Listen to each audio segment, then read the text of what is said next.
ఇంకా వైనంగా చెప్తా, ఇబ్బంది ఏం లేదు. ఇప్పుడు నేను చెప్పింది వచనాలు చూపించుకుంటా ఒక్కొక్క దాన్ని వివరించుకుంటా వచ్చాను కదా, అవతలి వాళ్ళు మాట్లాడిన మాటలకి ఆపోజిట్ వేసుకుంటా వచ్చాను.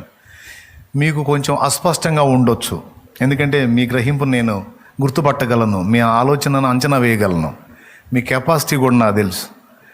కాబట్టి ఇప్పుడు నేను తీసుకొచ్చిన ఈ వెర్షన్లో మీకు క్లారిటీ ఉండకపోవచ్చు. నాకు తెలిసి కొంతమందికి విషయ పరిజ్ఞానం కలిగిన వాళ్ళకి అర్థమైద్ది.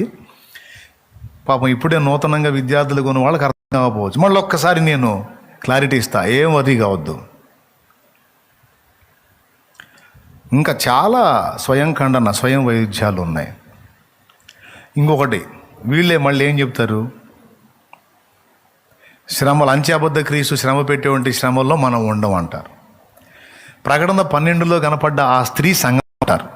పిచ్చ చూడండి ఒక్కసారి. ఇప్పుడు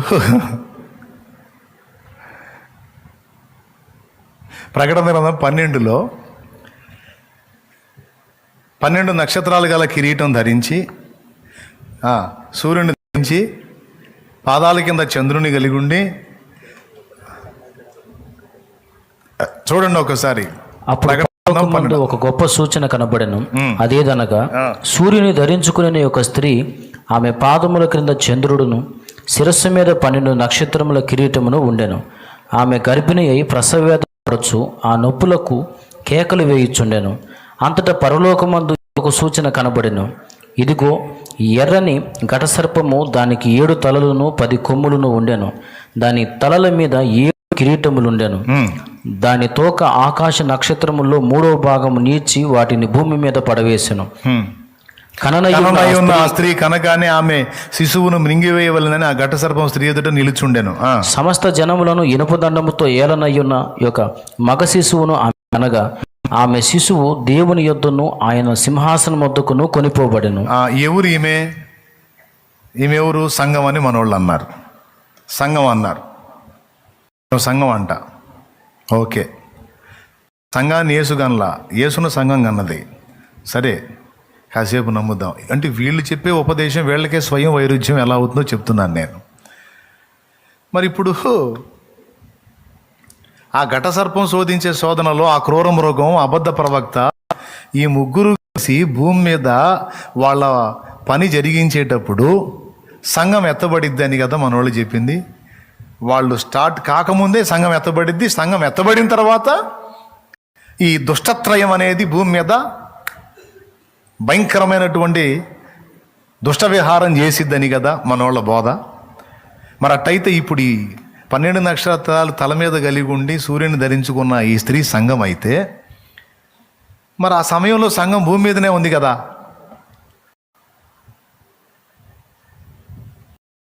తర్వాత ఏం జరిగిద్దు? ఎత్తబడ్డట్టు ఉండదు. అరణ్యములో తన తోటికి ఎగురున్నట్లు రెక్కలు వస్తాయి ఆమెకి అని చెప్తాడు. చదువు. ఆ స్త్రీ అరణ్యమునకు పారిపోయెను. అచ్చట వారు 1260 దినములు ఆమెను పోషింపవలెనని దేవుడు ఆమెకు ఒక స్థలము సిద్ధపరిచి ఉంచెను. ఒక మాట అక్కడ ఆగండి. ఇప్పుడు ఏమి సంఘం అని అంటే, సంఘము అరణ్యములో 1260 దినములు పోషించబడ్డానికి దేవుడు ఒక స్థలం సిద్ధపరిచాడనేది సంఘానికి సంబంధించిన వచనం మీరు అంటున్నారు కదా. కనీసం ఈ వచనం ప్రకారం చూసుకున్నా, మీరు అన్నట్టు అది సంఘమే అనుకుంటే, అట్ట చూసినా కూడా సాతాను గవర్నమెంట్లో, అంత్యాబద్ధ క్రీస్తు పాలనలో సంఘం భూమి మీదే ఉందిగా.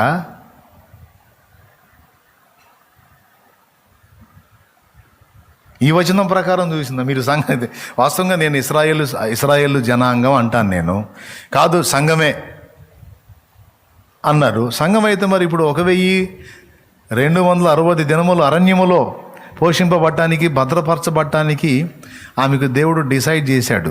1260 దినములు అంటే సంవత్సరాలు లెక్క ఎంత వస్తుందో? 3.5 సంవత్సరం వచ్చింది. లెక్కేయండి. సంవత్సరానికి 360 రోజులు.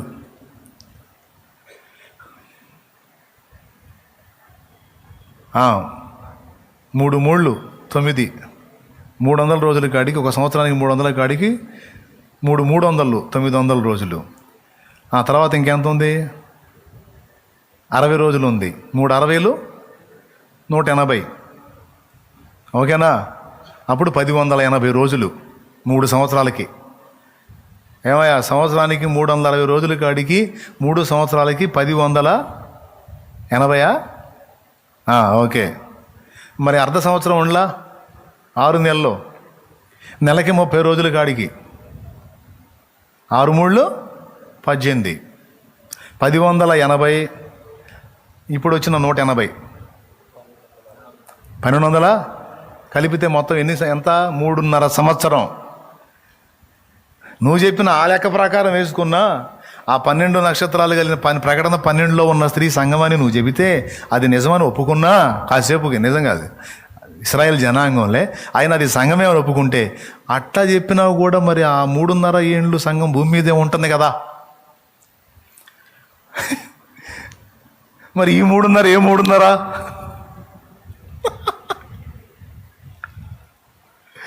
అంటే అది ఇంకొక 3.5లే. అది రెండో 3.5లే. అంటే మొదటి 3.5లో లేదు, రెండో 3.5లో.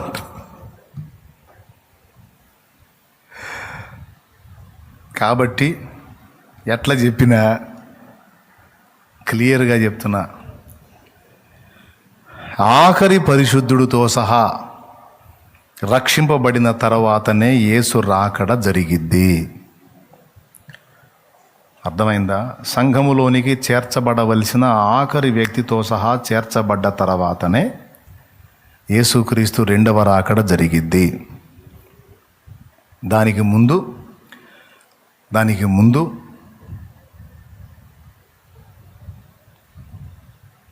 అంత్య అబద్ధ క్రీస్తు, వాడికి అధికారం ఇచ్చిన ఆ ఘట సర్పం, వాడికి సహకారిగా ఉన్న అబద్ధ ప్రవక్త, ముగ్గురు లైన్లోకి వస్తారు. ప్రపంచ రాజ్యాధికారాన్ని చేజిక్కించుకుంటారు. ప్రపంచ గవర్నమెంట్ మొత్తాన్ని ఏక గవర్నమెంట్ చేసుకొని వాళ్ళు పాలిస్తారు. ఆ పాలనలో భూమి మీద ఉన్న జనులందరూ, సర్వలోకము మోసపోయిద్ది. ఆ క్రూర మృగమును చూసి ఆశ్చర్యపడుతూ, చావు దెబ్బ తగిలినట్లుండి ఆ క్రూర మృగమును చూసి ఆశ్చర్యపడుతూ భూమి మీద ఉన్న జనాంగం అంతా వారిని వెంబడించిద్ది. అలా వెంబడించే టైంలో భూమి మీద ఉన్న దేవుని సంఘము దాన్ని వ్యతిరేకించిద్ది. వాడిని ఒప్పుకోదు, వాడి పరిపాలన ఒప్పుకోదు, వాడు ముద్ర వేసుకోమని బలవంతం చేస్తే ముద్ర వేయించుకోదు. నువ్వు క్రీస్తు కాదు, నజరేయుడగు యేసే క్రీస్తు అని సంఘము సాక్ష్యం ఇచ్చింది.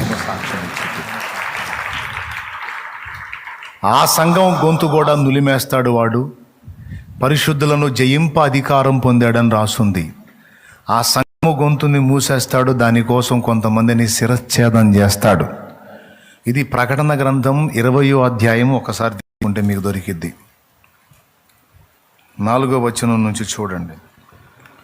అంతటా సింహాసనములను చూచితిని, వాటి మీద ఆసీనులై ఉండు వారికి విమర్శ చేయుటకు అధికారం ఇయ్యబడిను. మరియు ఆ క్రూర మృగమునకైనను దాని ప్రతిమకైనను నమస్కారము చేయక తమ నొసళ్ళ యందు గాని చేతుల యందు గాని దాని ముద్ర వేయించుకుని వారిని యేసు విషయమై తామిచ్చిన సాక్ష్యము నిమిత్తము దేవుని వాక్యము నిమిత్తమును, చూసారా, యేసు విషయమై తామిచ్చిన సాక్ష్యము నిమిత్తమును దేవుని వాక్యము నిమిత్తమును వీళ్ళు ఏం చేయలేదట?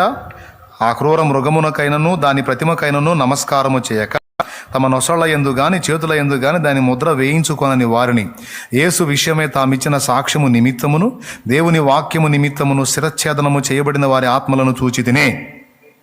బాగా వినాలి ఈ ఒక్క మాట. దీని అర్థం ఏంటో తెలుసా? వాడు లైన్లోకి వచ్చి వాడి ప్రతిమకు నమస్కారం చేయమంటాడు, వాడి ముద్ర వేయించుకోమంటాడు. సంఘము రివర్స్ అయింది. ఇక ప్రపంచంలో ఉన్న అన్ని మతాల వాళ్ళు వాడిని ఒప్పుకుంటారు. ఎందుకంటే వాడు ఏర్పరచబడిన వారిని సైతం మోసం చేయటానికి సూచక్రియలు మహత్కార్యాలను చూపిస్తాడు. వాడి రాక అబద్ధంతో ఉంటుంది, మోసంతో ఉంటుంది. కాబట్టి భూజనులందరూ, సకల మతాల వాళ్ళందరూ నమ్మేస్తారు వాడిని. ఇంకా చెప్పాలంటే ఇశ్రాయేలు జనాంగం కూడా యాక్సెప్ట్ చేస్తుంది వాణ్ణి. ఎలా చేస్తుంది అంటే అబద్ధ ప్రవక్త వాళ్ళని బలవంతం చేసి లొంగదీస్తాడు గనుక అది ఆమోదిస్తుంది. ఇశ్రాయేలు జనాంగం కూడా 7 ఏండ్ల వరకు అతడు మమ్మల్ని ఏలవచ్చని తమ ఆమోదం తెలుపుతారు. కానీ అప్పట్లో భూమి మీద ఉండి వాని పాలనని, వాడి ముద్రని, వాడి ప్రతిమను ఎదిరించేది దేవుని సంఘం. వాడిని ఎదిరిస్తదే. నువ్వు కాదో, మా భర్త ఎవరో మాకు తెలుసు, నా గొర్రెలు నా స్వరం అన్న మాట అక్కడ నెరవేరిద్ది. నా భర్త ఎవరో నాకు ఎందుకంటే స్త్రీలు ఆమెను చూచి ధన్యురాలందరూ అన్నాడు పరమగీతంలో. సామెతలు ముగింపులో అంటాడు, ఆమె భర్త ఆమెను చూచి, చాలామంది స్త్రీలు పతివ్రత ధర్మమును అనుసరించారు కానీ నీవు వారందరికంటే కూడా ఉత్తమురాలివి, శ్రేష్ఠురాలివి. నీ భర్తలాగానే చూపించి, నీ భర్తలాగానే గెటప్ వేసుకొని నిన్ను మోసగించడానికి ఒకడు వస్తే వాడిని ఎదిరించి నిలబడ్డావు. అమ్మాయి, నువ్వు నా గొర్రెవి, నా స్వరం గుర్తుపడ్డావు, నా వధువి, నా భార్యవి, నీ పాతివ్రత్యం నాకు బయలుపరచబడింది.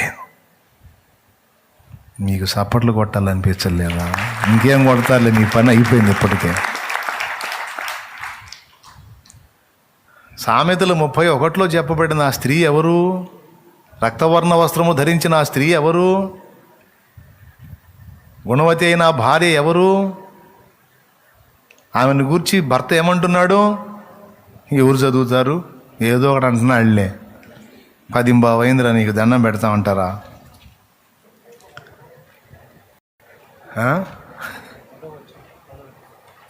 ఏదో వచ్చినవా? 31:10 చదువు. ఆ భర్త ఏమంటున్నాడు ఆమెను చూసి? గుణవతి అయిన భార్య దొరుకుట. అయ్యా అయ్యా 29 చాలా మంది కుమార్తెలు పతివ్రత ధర్మమును అనుసరించి ఉన్నారు గాని వారందరినీ నీవు మించినదావు అని ఆమె పెనిమిటి ఆమెను పొగడును. అబ్బా, దేవునికి స్తోత్రం. ఏమిటో ఏమో గొప్పతనం.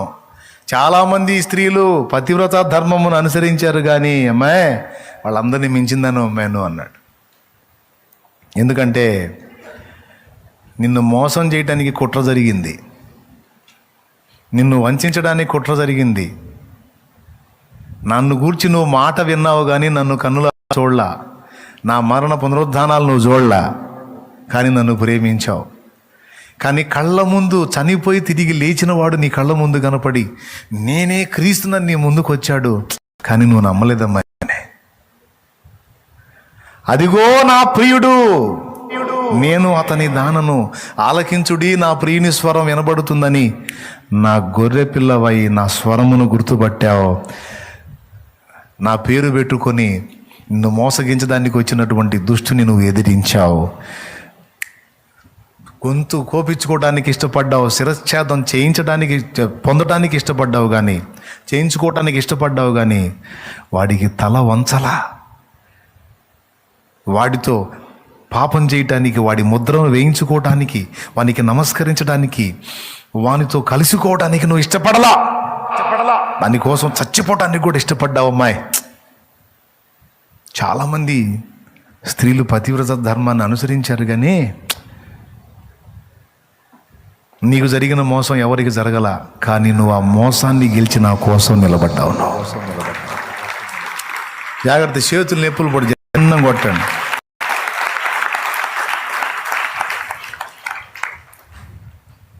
శిరచ్ఛేదనానికి ఇష్టపడ్డావు, ప్రాణాన్ని అర్పించడానికి ఇష్టపడ్డావు, నన్ను గూర్చి సాక్ష్యం ఇచ్చావు.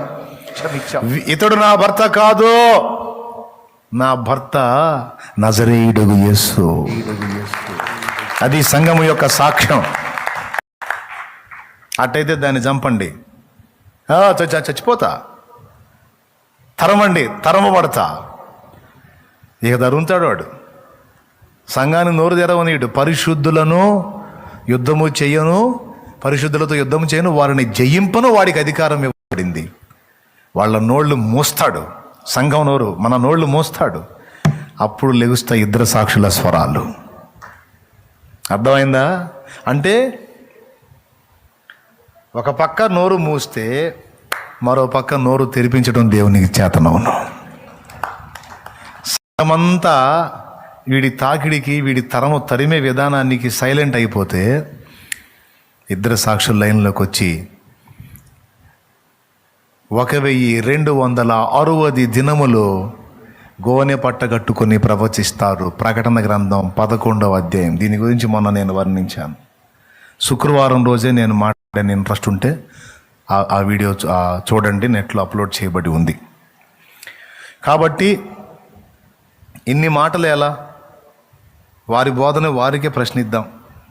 ఇప్పుడు ఈ వచనాలన్నీ కలిసి ఆ క్రూర మృగం యొక్క పరిపాలనలో సంఘం భూమి మీద ఉంది, మహాపతివ్రత అయి ఆ దుర్మార్గుణ్ణి క్రీస్తుగా అంగీకరించలేదు. తన ప్రభువు, తన భర్త, తన కాపరి, తన నాయకుడు, తన యజమాని నజరేయుడగు యేసు అని సాక్ష్యం ఇచ్చింది. అందుకోసం ఆమె తరబడింది, హింసింపబడింది, శిరచ్ఛేదనం పొందింది, మహాశ్రమ పొందింది. అయినా తన పాతివ్రత్యాన్ని వదిలిపెట్టలా. ఈ వేడిమి గల అగ్నిగుండంలో నుండి ఆయన మమ్మల్ని కాపాడలేకపోవటానికి అసమర్థుడు కాదు, సమర్థుడు. కాపాడకపోయినా పర్వాలా, నువ్వు చెప్పిన దానికి మాత్రం మేము ఆయనకే. అది షడ్రకు, మేషకు, అబేద్నెగోల సాక్ష్యం. అది ఎందుకు ఇచ్చాడో తెలుసా?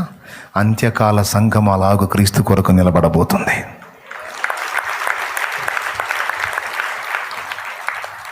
అర్థమైందా? ప్రతిమకు మొక్కమంటాడు. దీనికి ముంగుర్తుగానే షడ్రకు, మేషకు వాళ్ళ దగ్గర జరిగింది. వాడు వచ్చి ఏం చేస్తాడు? 2 చేస్తాడు. ఒకటి ముద్ర వేయించుకోమంటాడు, 2 ప్రతిమకి ముద్ర వేయించుకుంటే తప్ప ఇక వాడు ఏ లావాదేవీ చేయడానికి లేదు. అలాంటి హుకుం తీసుకొస్తాడు వాడు. ప్రియులారా, దానియేలు సింహ గుహలో వేయబడ్డప్పుడు దేనికోసం వేయబడ్డాడు? రాజైన దర్యావేషు తప్ప ఎవ్వరికీ ప్రార్థన చేయకూడదు, ఇక ఎవ్వరికీ సాగిలపడకూడదు, ఎవ్వరికి తమ మనవులు చెప్పకూడదు. కానీ దానియేలు అది మీరి ఇశ్రాయేలీయుల దేవుడైన యెహోవాకు నమస్కారం చేసి సాగిలపడి ప్రార్థన చేశాడు. అందుకని తీసుకెళ్ళి సింహాల గుహలో వేశారు. ఏం చేశాడు దేవుడు? అందులో నుంచి బయటికి తెచ్చాడు. తేకపోయినా పర్వాలా, చచ్చిపోతా, కానీ నీకు ప్రార్థన చేసి దేవుడికి ప్రార్థన మానుకోవటం అంటే నా వల్ల కాదు. ఈ 2 సంభవాలు అంత్య దినములలో సంఘము నిలబడే పద్ధతికి ముంగురుతులు. వీళ్ళు ఎలా నిలబడ్డారో అంత్యకాలంలో సంఘం అలా నిలబడిద్ది. అలా నిలబడేదే సంఘం. అలా నిలబెట్టుకునేవాడు పరిశుద్ధాత్మ.